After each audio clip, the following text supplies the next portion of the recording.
Thank you for the opportunity to welcome Linda and Seidel.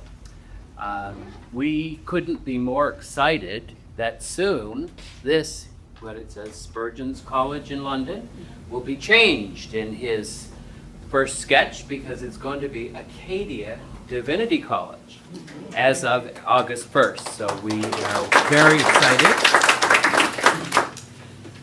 This is a privilege for me to welcome you. You will hear today not only about the legacy of Dr. Masilamani, but you'll hear more of what's happening these days in terms of, I know, Seidel's heart, his desire for us to know about what God is doing from his perspective. I went through pages, actually, this morning of a biographical sketch and an academic portfolio, and I thought I'm not going to go through all of that with you today. But if you're interested, you can go online at Spurgeon's College and you can read more, and I'm sure you will after you hear him. Seidel was born in Hyderabad, India, and then came to the United Kingdom, to England to study. During those studies, he was involved in pastoral ministry. He's also been involved in actually preparing young people and others for mission service and ministry for a long time. And we're really grateful for that. Most recently, the academic term in Britain is a tutor. That would be equivalent to our term of professor, I believe. And he's also been a dean, which means he's been giving oversight to those students who are preparing for ministerial placement and studies. That's a simplistic way of looking at it. I know that you have currently probably about 15 people that report to you in terms of their work in that process. Seidel holds a Doctor of Ministry degree from the University of Chester, a Master of Theology and Preaching with distinction from the University of Wales, and a higher education teaching certificate from Harvard Universities. He's a passionate mentor and an innovative educator, and I'm sure this afternoon we're going to be blessed by your presence, and we're so glad that Linda has arrived safely. As of yesterday, they have 2 young children who are in the able hands of her sister and husband while they're here. Part of their journey will be to be looking for housing while they're here. So keep that in prayer. And also he'll mention, I'm sure, the immigration process, which is very close to our prayers as we've been praying for you these days in your preparation to come. So a warm welcome this afternoon to Kentville Baptist Church and to this gathering. Thank you, Harry. Thank you, Harry, for those kind words. Hello, everyone. Hello. My heart is full of joy seeing all of you. And I presented this paper as an academic paper at McMaster Divinity College last week. So this is not an academic paper. Today, I'm going to just tell you a nice story. A story primarily about God's faithfulness, how he takes people from different settings and uses them for his glory, and a case study on Dr. Masilamani, who I'm very privileged and honored to call as my granddad. So AB stands for Abel Boanerges. In India, when we write our surname, it's always written as initials. That's why he is AB Masilamani. But when I went to the UK, they're like, what's your first name? Seidel. What's your surname? Abel Boanerges. Welcome, Seidel Abel Boanerges. So that just got stuck for the last 17 years. So in India, I'm always called AB Seidel. But for the last at least 17 years in the UK, I've been known as Seidel Abel Boanerges. So I'm going to share a story not only about my granddad, Masilamani, but also about Canadian Baptist Mission. This is a story which is unfortunately not widely known today. Especially my title here, Canadian Reverse Baptist Mission. Reverse mission as a general term has come to popularity in the last 15 to 20 years, max, not more than that. But I have a case study of how pioneering were Canadian Baptists 50 years ago of inviting Dr. Masilamani as a reverse missionary to Canada. We always heard stories about Western missionaries going to the East and the Global South. But in 74, he was invited as a missionary from India to come and serve here. So he came on a 9-month tour, tour the length and breadth of Canada, which I'm going to share later. So that is the story that I'm going to share. And it all began in the year 1874, the year when Kentville Baptist Church was founded. I've just realized you celebrated 150 years as well here. And it was in that year Canadian Baptist Mission was born. Now, this is not the first time Canadian Baptists working in India. The first missionary, I think, who came from Canada to India was in 1835 by a guy called Samuel Day. But Canadians did not have a Baptist presence in India, so they worked along with the American partners. The American Baptist Missionary Union kind of seconded them and took them to India, and they ministered there.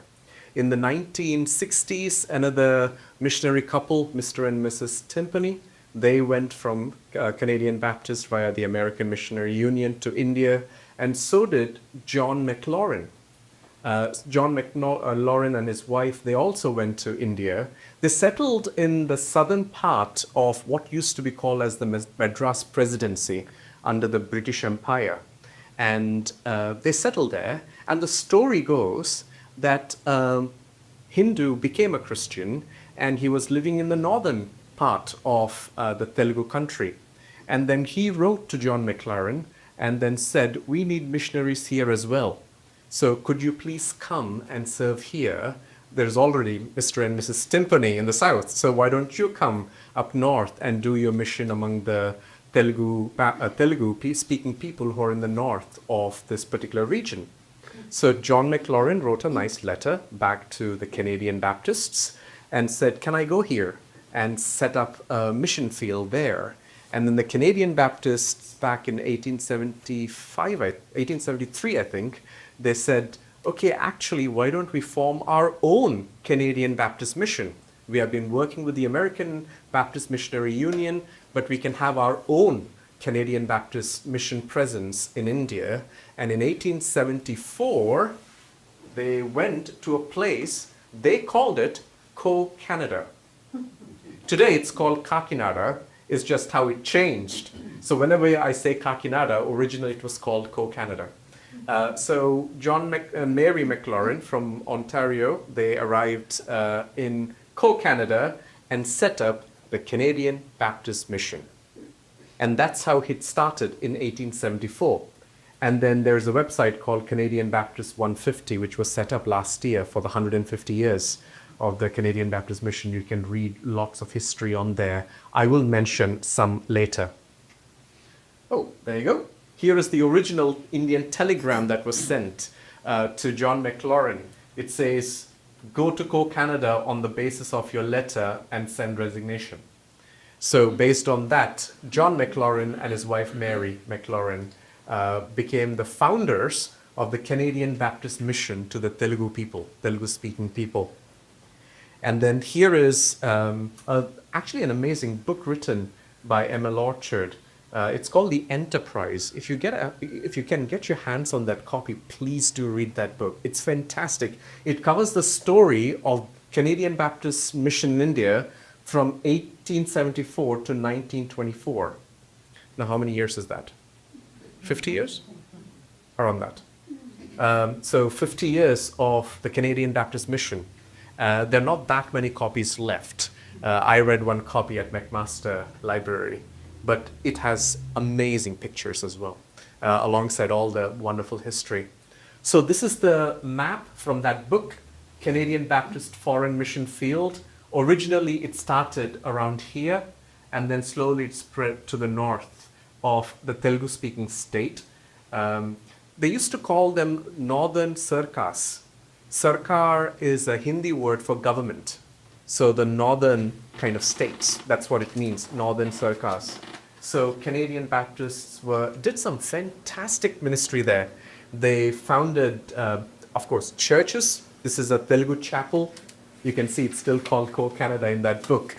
And then they founded high schools, primary schools, hospitals, and there used to be a local Raja. He was called the Raja of Pitapuram. He was so impressed with the Canadian Baptists that he generously donated all land for free so that Canadian Baptists could build all these institutions and schools. And I'll come to some numbers later of how many they are as they progressed. So as that's kind of a context to the story of Dr. Masilamani. So here is his story. That is the Telugu language. In that it says basically A.B. Masilamani. So I want you to notice how Dr. Masilamani is actually a product of the Canadian Baptists from the time he was born until he passed on to glory. He was shaped by Canadian Baptists. He was born on 30th November 1914 at the CBM Hospital, the Canadian Baptist Hospital in Pitapuram in South India. And his father is A.B. Gershom Paul, who was a compounder. Now, compounder would be someone similar to a pharmacist who used to compound all the medications and help the patients. So he was the compounder at the CBM Hospital, and his mother, Sarama, was a school teacher and a Bible woman. Now, I know some of you might be wondering what Bible woman is. Bible woman is someone who would be like an evangelist to the women. In the Telugu-speaking states, normally, women wouldn't even meet the male doctors because it's an honor and shame culture. So if they were sick, they would carry on with the sickness and even die rather than meet a male doctor. So many women missionaries, they trained people called Bible women who were also female nurses. At the same time, they used that opportunity to go and talk to women about the gospel. And those people are called the Bible women, the Zenana missions. It's a fantastic history. When you have some time, you can explore that. So Sarama was a school teacher and a Bible woman. And then while I was going through some archives at McMaster Divinity College, I found this wonderful picture. It said staff at the Bethesda Hospital, which is the CBM Hospital, in 1922. And this man there looked so familiar. Basically, that's my great-grandfather from that picture. So from 1922, from that book, Enterprise. And then Masilamani's grandfather, so that would be my great-great-grandfather, his name was Abel Boanerges. Now, we don't know what his first name was. When he became a Christian, he took on the name as Abel. And he was a Hindu. And he knew Christ through CBM missionaries who ministered in the late 1800s. So you can see the story of Canadian Baptists have been entirely woven into our own spiritual journey. And then Abel Boanerges was from a Visva Brahmin caste, which would be one of the highest castes in the caste system of India. Majority, you hear something like only the lower caste people, like the Dalits, the untouchables, usually become Christians. My family story is quite odd, that we did not come from the Dalit class, but from the highest class. Even Brahmins, the Vaishyas, all the different high castes also accepted Christ. So it's not just the lower castes. And then Masilamani, who is pictured here, was a very talented kid at school. Here is a quote from a person called Orville Daniel. He's the former General Secretary of the Canadian Baptist Mission. And he wrote a book called Moving with the Times.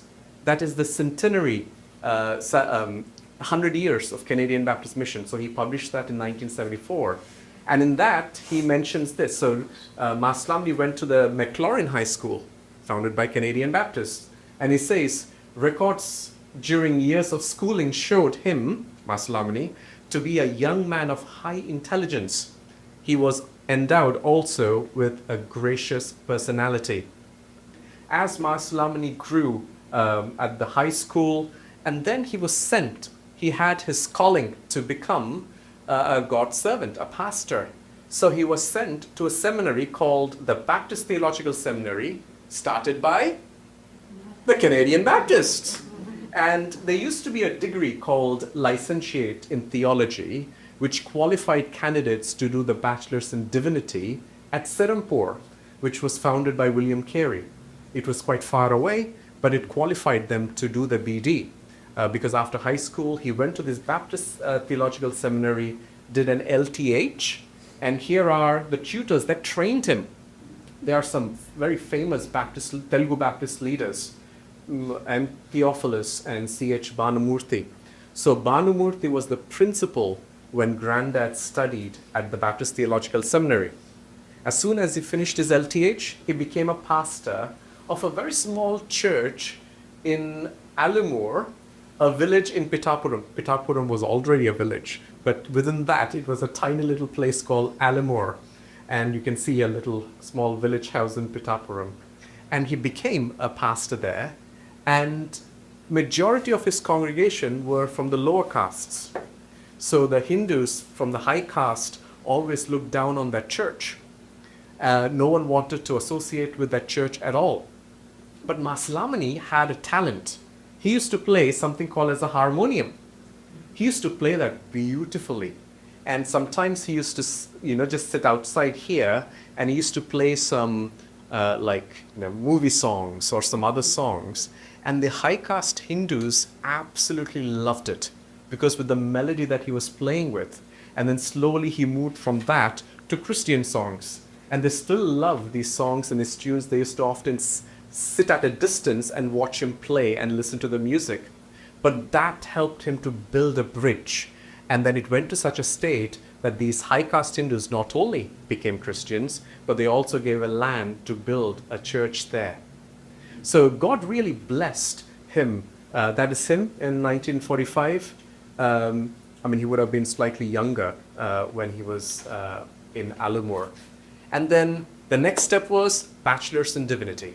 So he was sent by the Canadian Baptists, full scholarship sponsored, to go to Serampore College. That is Serampore College in West Bengal, started by William Carey. He did his Bachelor's of Divinity. That's his actual degree certificate, Bachelor's in Divinity.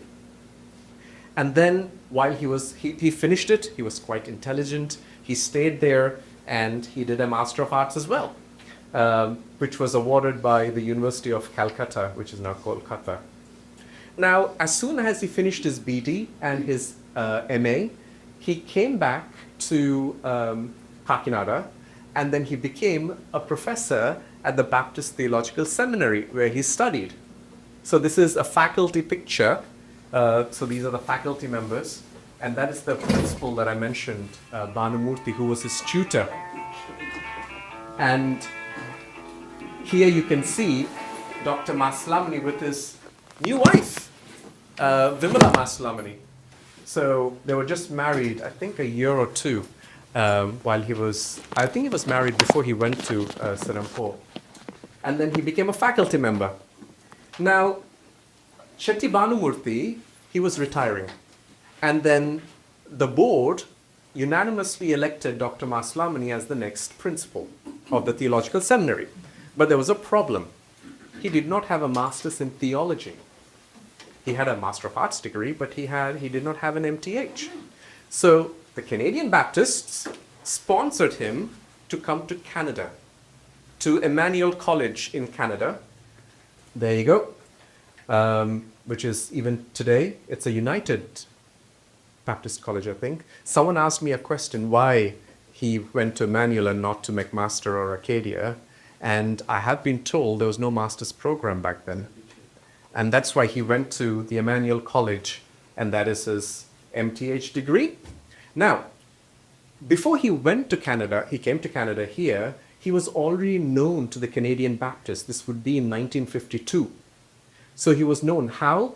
Through literature, through mission reports. They have been constantly hearing about this young person called A.B. Masilamani, who is doing a fantastic job in India. So there was many articles published. This is from the Canadian Baptist, and that was in another, I think, Lincoln Visitor or something like that. And there's a lot mentioned about Masilamani who's coming, but I'll just show you one quote from this report here, introducing the Telugu Visitor. It said, "Come July, an outstanding person will be landing on our Canadian shores from the Far East.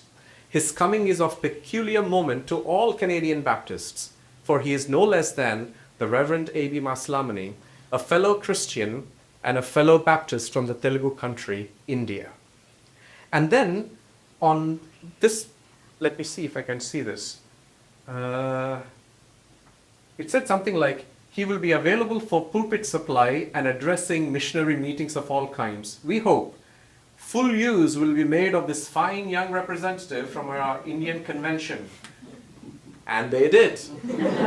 Invitations poured from across Canada. Now, one of the challenges for me was to gather data. Where did he go and speak? What happened? So when I did lots of research, I found over 100 newspaper articles between 1950 and 1970s. Literally, I just put A.B. Masilamani, and I got more information than I can even show here. I just got 10 clippings for you. I'll quickly press them. So, Indian professor to preach here. This is from 1952. Extra special, A.B. Masilamani, Indian speaker at Baptist Church here. Wentworth Church, Baptist speaker from India. Mission Panoramics, Queen Street Baptist Church. And they just went on and on and on. Now, this is from the minutes of the meeting of the central section of what the Canadian Baptist Mission was called. Back then it was Canadian Baptist Foreign Mission Board from 1953. It just makes a tiny little note in their minutes. We must not permit ourselves to overlook the splendid work of Reverend A.B. Masilamani. He has tackled a program both of study and preaching that would have staggered most people and has left an excellent impression in the hearts and minds of the whole Canadian constituency. And then in 1953 of the official annual minutes, there was a whole section about him, and it just said this: "This report would be incomplete without the mention of the visit to this country of this cultured and consecrated Christian brother, Reverend A.B. Masilamani. Throughout the length and breadth of Canada, wherever Mr. Masilamani has gone, his personal testimony of faith in Christ and his repeated expressions of appreciation to the Baptists of Canada for sending Christian ambassadors to India have been of incalculable value to our whole foreign mission cause.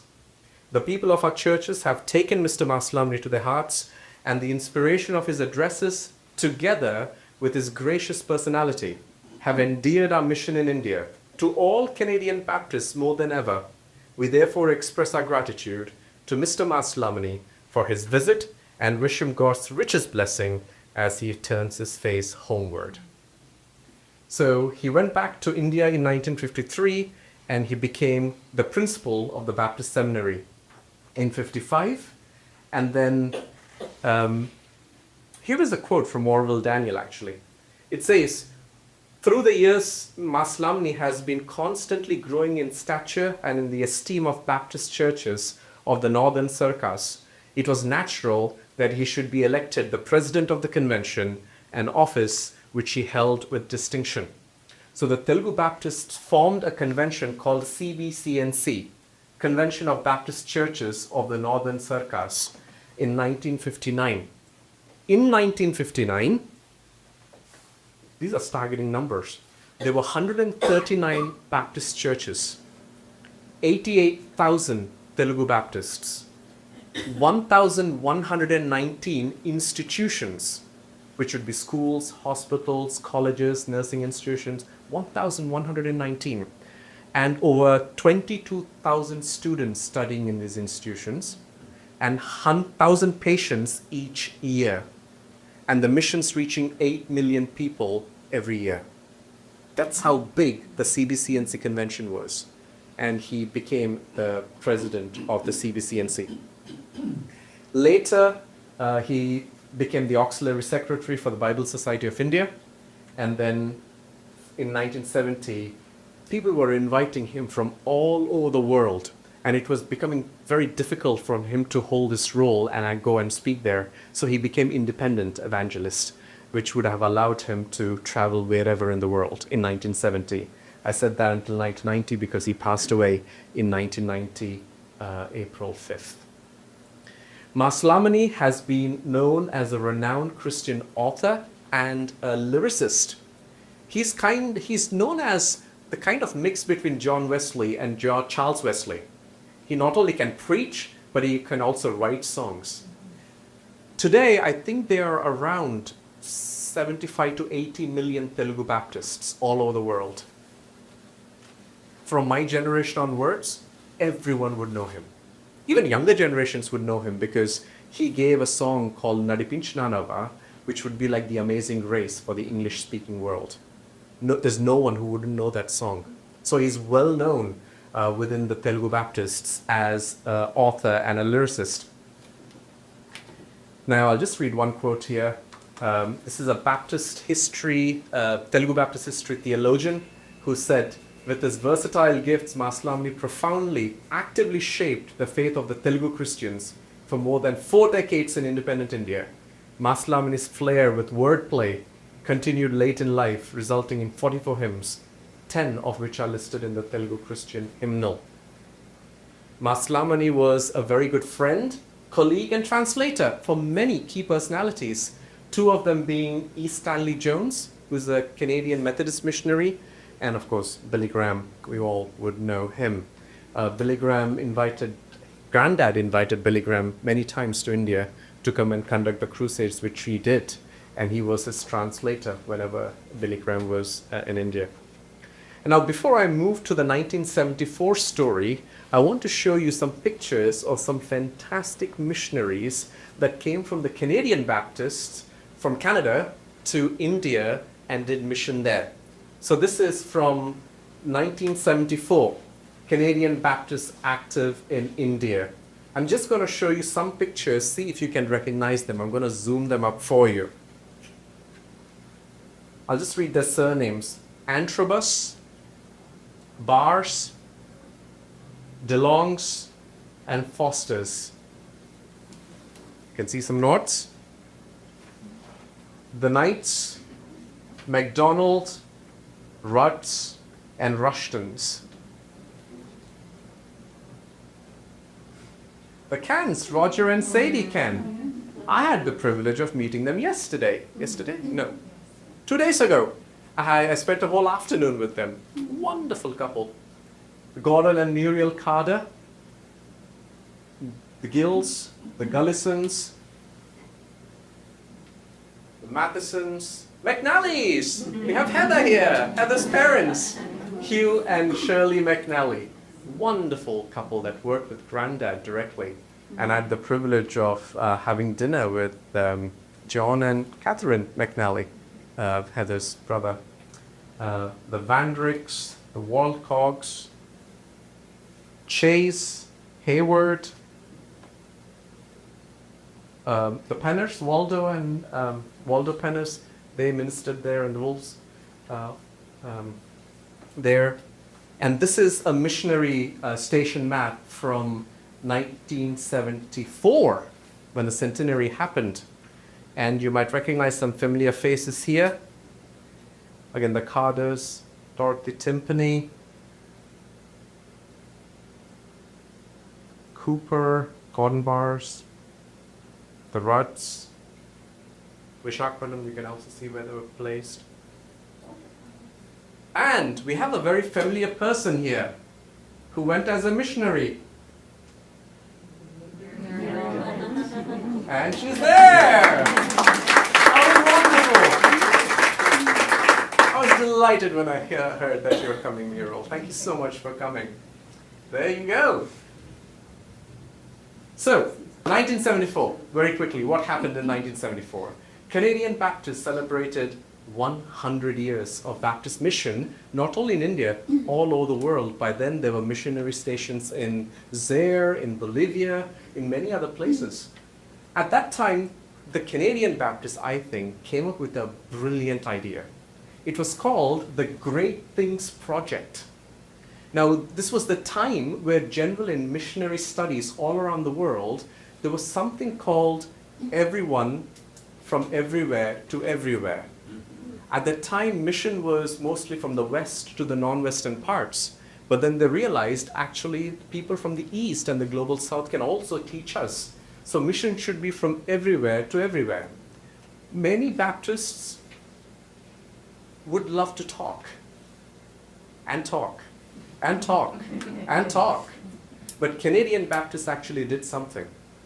For their centenary, they decided, rather than us going to India and saying how wonderful we were for the 100 years, let's do something called Great Things. New people to new places. I don't know if you can see there.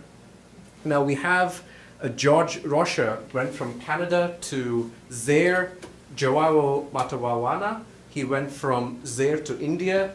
And Jamie Gautier from Bolivia went to India. And who to invite from India to Canada as a missionary? They were unanimous. Dr. Masilamani. He should come as India's missionary to Canada. Now, although this was happening in 1974, the actual preparation for that started in January 1970. At the Sub-Executive Committee Board, this is the original minutes, chaired by A.J. Langley, which is a chair that I'll be holding soon. He suggested that A.B. Masilamani should be invited to participate as the Assembly Speaker in 1974. And then just a year later, they were like, ditch that idea. Let's invite Masilamani so he could undertake a larger program across Canada involving participation in convention assemblies, summer camps, special meetings, churches, and Mrs. Masilamani might be invited to come to Canada for part of the time to speak at women's conventions. And then it was unanimously approved. And then in 1974, oh, there's something else here. Oh, I love this one. This is from the promotional material. It says, Dr. A.B. Masilamani, in 1874, Canadian Baptists responded to an urgent plea of a Christian in India to come and help win his countrymen to Christ.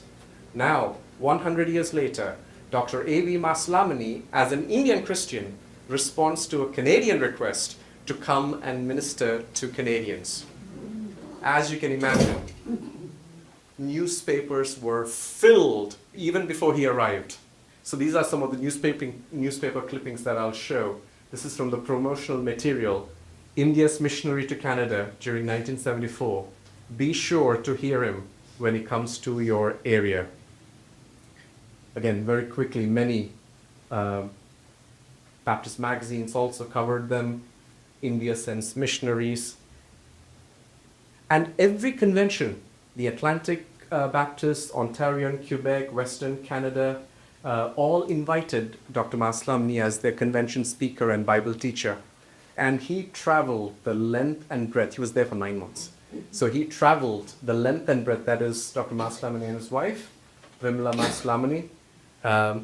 And again, I went back to this research, newspapers.com archive, typed Dr. Masilamani 1974-1975 search, received more than 70 newspaper clippings.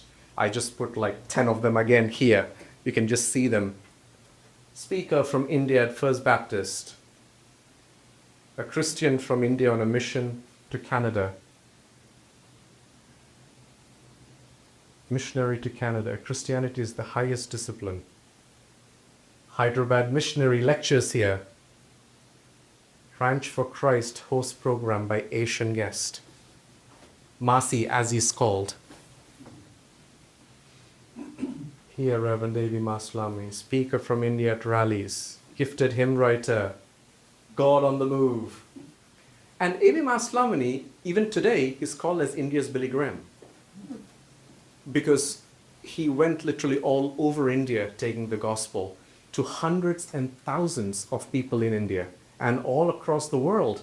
He used to speak at a convention called the Maramon Convention, not the Mormon Convention, the Maramon Convention. It is of the Syriac Christians that St. Thomas started in India. So William Carey missionaries did not introduce Christianity to India. It was introduced by the disciple Thomas in AD 52. And that's how the gospel started spreading in India. So they had the largest gathering in India called the Maramon Convention. And he used to be a regular speaker. And in 1974, he came to Acadia Divinity College. And they hosted a Acadia Pastors Conference in 1974 where he was one of the speakers. And then he was not the Hayward lecturer that year. Dr. Stephen Neal was the Hayward's lecturer, but he still did 1 or 2 lectures on comparative religions. And the Seabaum Annual Minutes notes that this lecture was regarded as being particularly informative by everyone who attended. And then he went to McMaster Divinity College. Initially, he went informally to speak to the students, and then they kept him. And he did a whole unit or course on missions when he went to McMaster Divinity College. Now, does this name ring a bell? Shirley Bentel. She was the former president of the Canadian Baptist Federation. She wrote an amazing book, if you can get your hands onto this book. It's called From Sea to Sea, the Canadian Baptist Federation from 1944 to 1994, because in 95 it merged with Seabaum. And that in that particular book, she notes this, that little section I've highlighted here. She's talking about the centenary celebrations. And she says, the Canadian visit of Masi and Vimala left a lasting impact on thousands of Canadian Baptists who met them at rallies, seminars, and various church services across the country. The internalization of Christian mission was experienced personally as people sat at the feet of a superb communicator of the gospel. The writer recalls one such gathering at a retreat center in Calgary when Canadian pastors and their wives sat around one room on the floor while listening with rapt attention to Masi.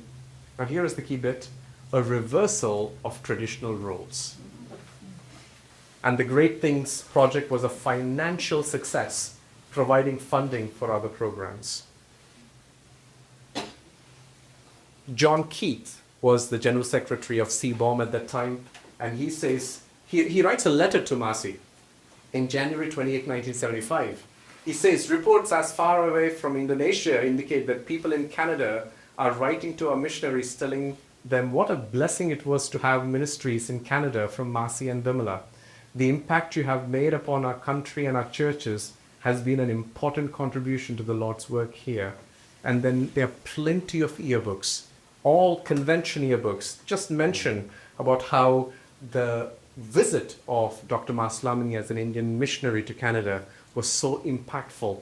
And I found this beautiful poem written by someone called Nora Gavin, June 6 to 9, 1974. She wrote that handwritten poem and gave that to Dr. Masilamani. And I don't know why he didn't take it, because I found that in the archives at McMaster Divinity College. Maybe it's good that he didn't take it, or else it would have been gone. She says this, we've been blessed in such a good measure by the presence in our Lord of a gracious Christian couple who have moved as God has planned. For a prince has walked among us, and our hearts are strangely stirred as we see the love of Jesus as we listen to his word. For the servant and the Savior are as closely knit as one, and we honor these ambassadors, we honor God the Son. Add to the names like John McLaurin and to A.V. Timpany, yet another great in service, that of Masilamani. Take a message to your people that we join with them in prayer for still richer years of harvest through the Savior whom we share. And that was the poem that she wrote and gave it to Masi and Vimala.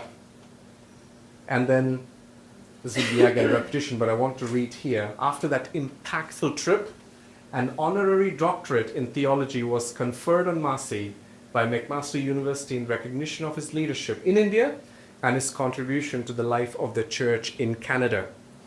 And this is him actually receiving his doctorate at McMaster University. And lots of promotional material. These three were given honorary doctorates. And I found the university citation.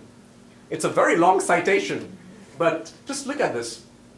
Mr. Chancellor, with unflagging energy and unflattering zeal, he has spread the gospel throughout Asia, in Japan, in Hong Kong, in Singapore, in Kuwait, in Dubai, in all parts of India, and not least at the great biennial mass conventions of Vijayawada and Maramon. For good measure, it should be mentioned that he has been frequently heard from the pulpits of the USA and of this country as well. Assuredly, Mr. Chancellor, McMaster University will be honoring itself in honoring the splendid accomplishments of so loyal a servant of the servants of God as Abel Boanerges Masilamani. And he was also the convocation speaker, and he delivered the address, India's Message to Canada, which was published in the Canadian Baptist. I have a whole copy of that. This was the order of service for the commencement. And then, as if 1974 was not busy enough, he got a PhD from Hyderabad. I think he literally submitted his thesis at the beginning, so he got his PhD. He did that on the Hindu and Christian concept of non-violence. He compared Jesus and Mahatma Gandhi of how they had non-violence and strived for their cause. And as you can imagine, this trip took its toll on him. And here is a little note that I found by Anne writing to John Keith. Roger Can phoned to see if he knew that Masi had been sick. He was spitting up blood after he went back to India, hematosis. And then his oldest daughter got married, and he had to be wheeled in for her wedding. Gordon Carter was the speaker at that wedding, and Muriel was there. And Muriel Spurgeon Carter, she wrote a letter back, and she went and spoke to Dr. Masilamani, and he affectionately called her Chelly, which is little sister. So, and then he told of how he struggled in the intensive care, but doctors requested full rest in the year 1975. In 1975, he was actually invited as a visiting professor to Acadia Divinity College to teach for a whole semester, but all of that was put on hold. You're going nowhere, you need to recover. So he took 1975, completely recovered, and in 1976, at Acadia Divinity College, I think two amazing things happened. One, the Queen visited Acadia University in 1976. This is from the Acadia Bulletin. And then Masilamani joined the faculty as a visiting professor, stayed there for a whole semester, and taught evangelism and world religions.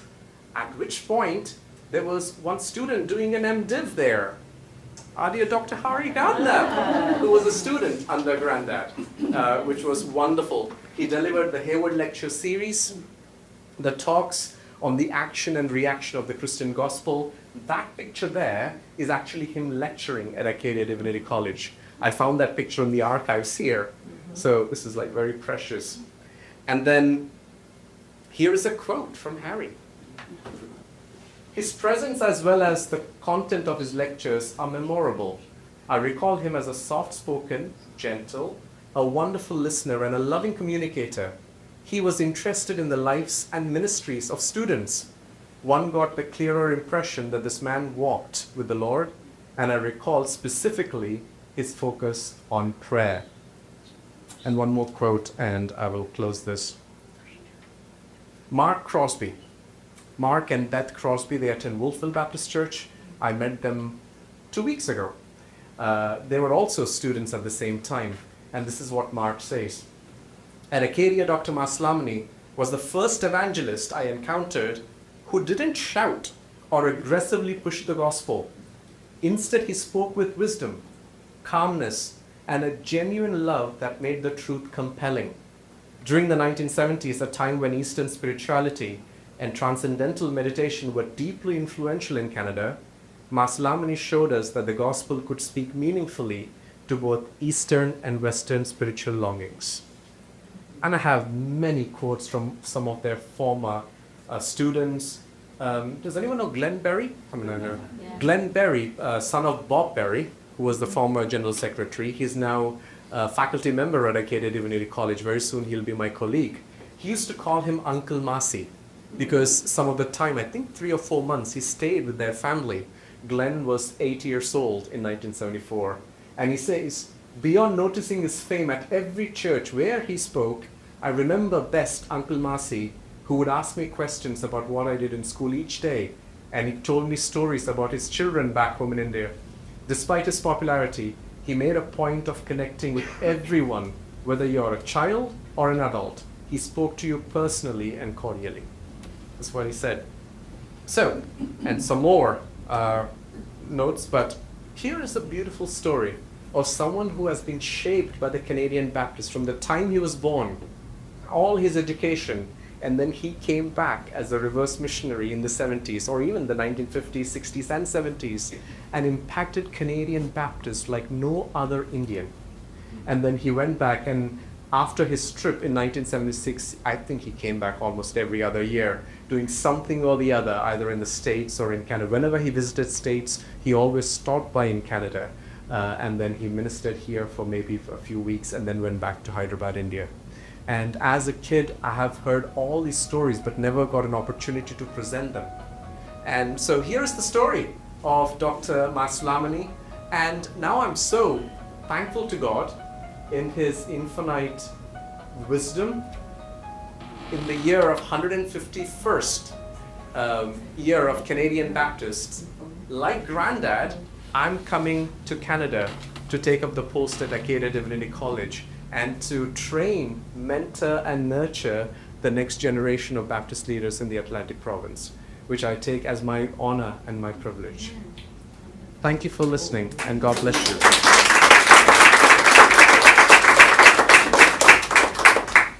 Had a great time today. Thank you.